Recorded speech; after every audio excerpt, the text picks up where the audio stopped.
मुंबई एक ऐसा शहर जहां लोग भीड़ में भागते हैं कुछ बनने के लिए, कुछ हासिल करने के लिए। क्या करें, मुंबई शहर की चमक ही ऐसी है जो हर किसी को अपने आप खींच लेती है। आज की हमारी कहानी में कुछ ऐसा ही किस्सा है यमन का, जो सॉफ्टवेयर इंजीनियर की डिग्री हासिल करके नई जॉब ढूंढने मुंबई आता है और उसके साथ कुछ ऐसा होता है जो उसे नौकरी तो नहीं मगर मौत तक जरूर पहुंचा देता है। मैं कनिका बंसल आज फिर लेकर आई हूँ एक नया किस्सा, एक नई कहानी, जिसमें कुछ तो बात है जो आप सभी को और मुझे भी ये सोचने पे मजबूर कर दे कि क्या सच में जो दिखाई पड़ता है वो है भी या नहीं। तो आइए चलते हैं अपनी कहानी की तरफ। कहानी का नाम है विक्टोरिया टर्मिनस। मैं यमन गुप्ता, 25 साल का, उत्तर प्रदेश के गांव में रहने वाला एक आम लड़का, मगर मेरा सपना था एक बड़ा नामी सॉफ्टवेयर प्रोफेशनल होने का और इसीलिए मैंने शहर के एक नामी कॉलेज से अपनी पढ़ाई पूरी की और ठान लिया कि मुंबई जाकर अपने लिए एक अच्छी नौकरी ढूंढकर वहीं सेटल हो जाऊंगा। मैंने माँ से कहा, माँ डिग्री तो मैंने ले ली, अब आगे नौकरी के लिए मुंबई जाऊंगा। माँ ने कहा, लेकिन बेटा बम्बई तो बेहद दूर है और मैं भला यहाँ अकेले क्या करूंगी। माँ चिंता मत करो ना, ऐसा करता हूँ कि पहले नौकरी देख लेता हूँ, सेटल होता हूँ, फिर आपको भी वहीं बुला लूंगा अपने साथ रहने। ठीक है।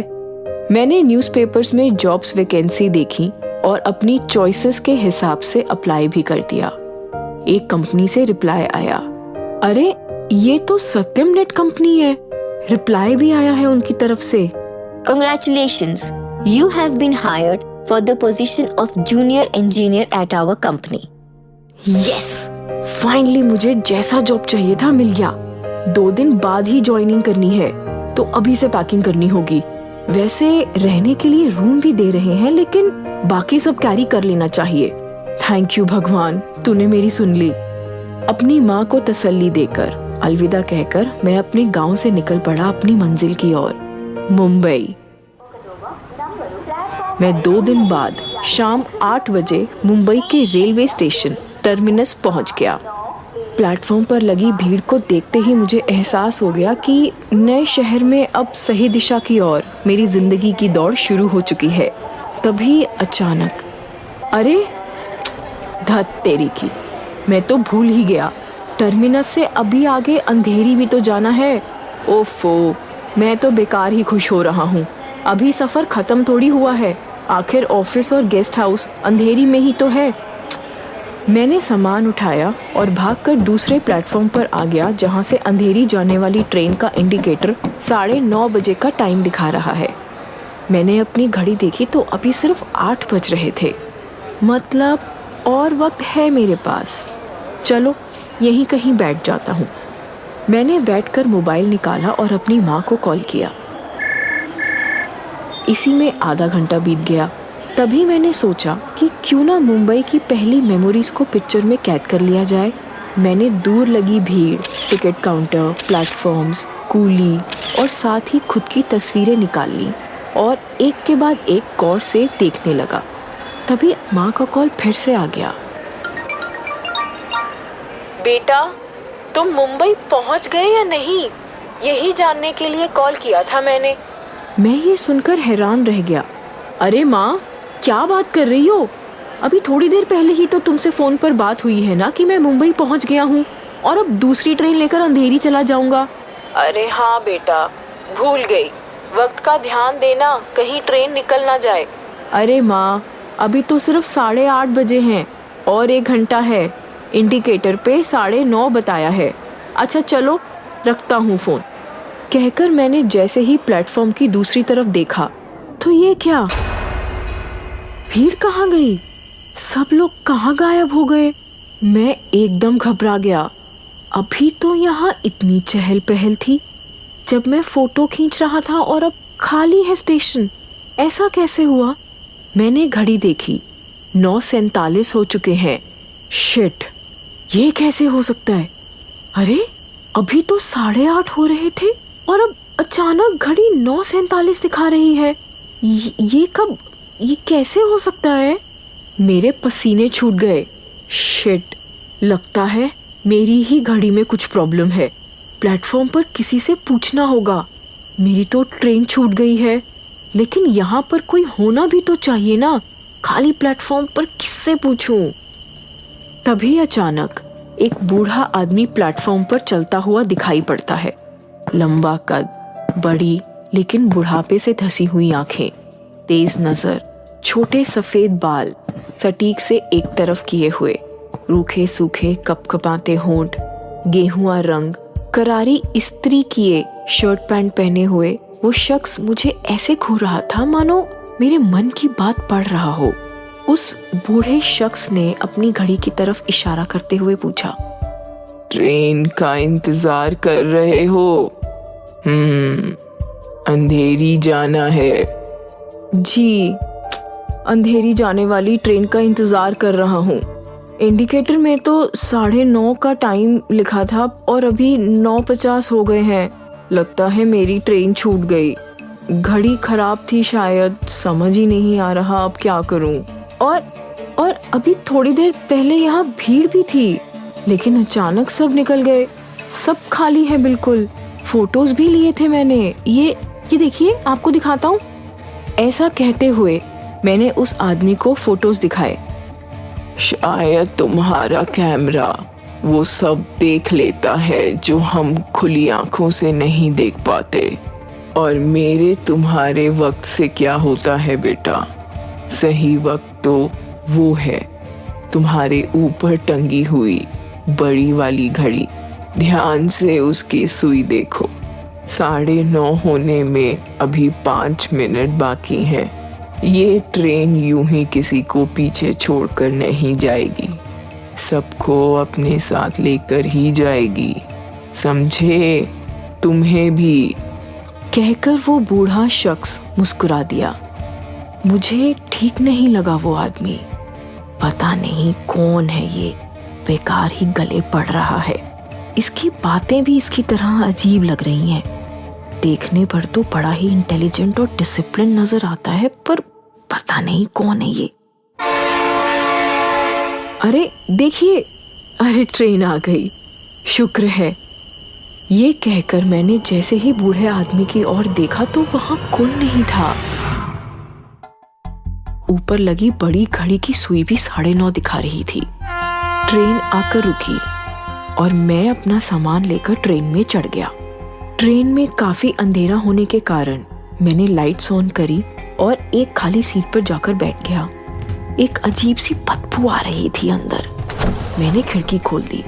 कुछ देर बाद ट्रेन चलने लगी। ट्रेन लगभग खाली ही थी, कुछ ही लोग बैठे थे बस ट्रेन में। एक आदमी बिना किसी हाव भाव के मेरी तरफ देख रहा था, तो मैंने भी उसको देखकर मुस्कुरा दिया, पर उसने कोई जवाब नहीं दिया। बड़ा अजीब है। मैंने वहां से उठकर अपनी सीट बदल ली। तभी अचानक मेरा ध्यान एक सीट पर खिड़की के पास बैठे हुए एक बुजुर्ग की ओर गया। मैंने सोचा, ये तो बिल्कुल उसी बंदे जैसा लग रहा है जो अभी स्टेशन पर था और जो गायब हो चुका था, लेकिन ये ट्रेन के अंदर पता नहीं।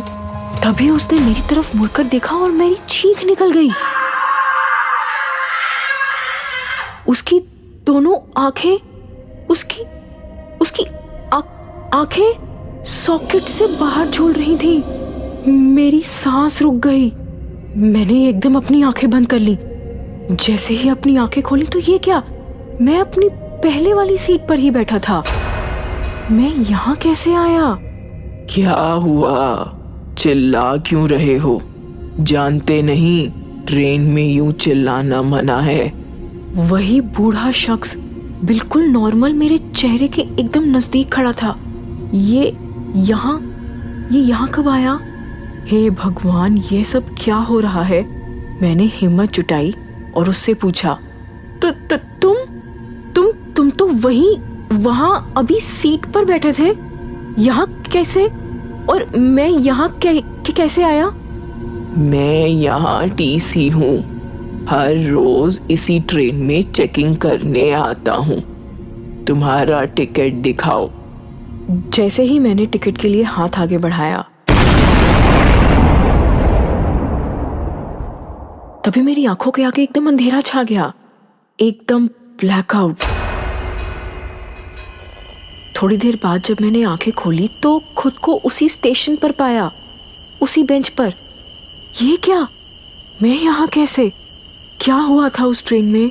और मेरे ऊपर ये खून कहाँ से आया? अरे भाई, तुम कौन हो? और तुम तो ट्रेन में थे, यहाँ मेरी बगल में कैसे आ गए? जब से मिले हो कुछ ना कुछ होते ही जा रहा है। क्या हुआ है मेरे साथ? ये खून क्यों लगा है मेरे कपड़ों पे? मैं एक टुक उसे देखता जा रहा था। कुछ पल के बाद वो बूढ़ा बोला, बॉम्ब ब्लास्ट। तारीख जानते हो आज की? 26 नवंबर। 26 नवंबर है आज, 2008। 26 नवंबर 2008 में आज ही के दिन यहाँ पर एक ऐसा हादसा हुआ था, एक ऐसी घटना जिसने पूरी मुंबई को हिला के रख दिया। तब से ये स्टेशन ठीक 9:30 बजे हर 26 नवंबर को यही हादसा दोहराती है। तुमने जिस भीड़ की तस्वीरें निकाली थी ना बेटा, वो भीड़ नहीं, उन लोगों की आत्माएं थीं जिनके उस रोज उस घटना में शरीर के चिथड़े उड़ गए थे। उस दिन मेरी भी इसी प्लेटफॉर्म पर टिकट चेकिंग की ड्यूटी लगी थी। ट्रेन में काफी लोग थे जो टर्मिनस से अंधेरी की तरफ जा रहे थे। साथ ही में और ट्रेन्स भी इसी तरफ आ रही थी। किसी को कुछ खबर नहीं थी कि ये सफर उनकी जिंदगी का आखिरी सफर होने वाला है। मैं इंतजार कर रहा था कब ट्रेन प्लेटफॉर्म पर पहुंचे और कब मैं अपनी ड्यूटी खत्म करके घर जाऊं। तभी अचानक कहीं से गोलियों की आवाज सुनाई देने लगी। रफ्तार से कोई गोली चला रहा था। स्टेशन पर भगदड़ मच गई।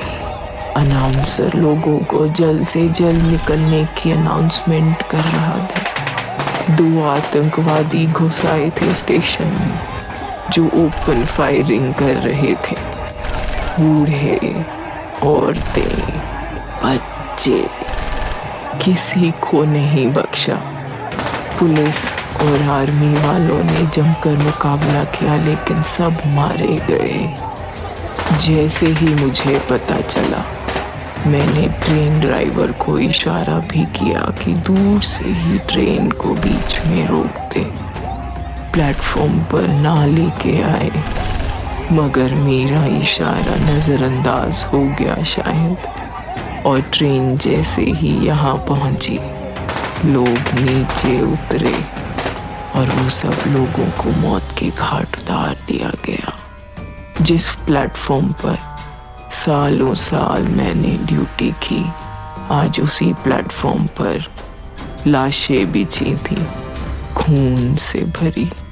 किसी की आंखें निकली हुई थीं तो किसी का सर धड़ से अलग था। सुनकर ताज्जुब तो नहीं होगा तुम्हें, मेरी भी मौत इसी प्लेटफॉर्म पर हो गई थी और मैं आज तक अपनी ड्यूटी से मुक्त नहीं हो पाया हूँ।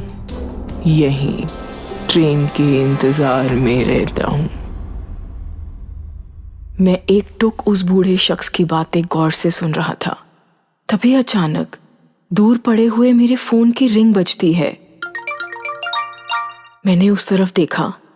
बूढ़े शख्स ने मुझसे कहा, जाओ, तुम्हारी माँ का फोन है, जाकर बता दो उसे कि उसका बेटा अब इस दुनिया में नहीं रहा। क्या आप भी ऐसा सफर करना चाहेंगे? तो वक्त पर ध्यान दीजिएगा, कहीं ट्रेन छूट ना जाए। आज की हमारी कहानी लिखी है नेहा कुलकर्णी ने। मैं कनिका बंसल आपसे विदा लेती हूँ। जल्द ही मिलूंगी एक नई कहानी के साथ। राधे राधे।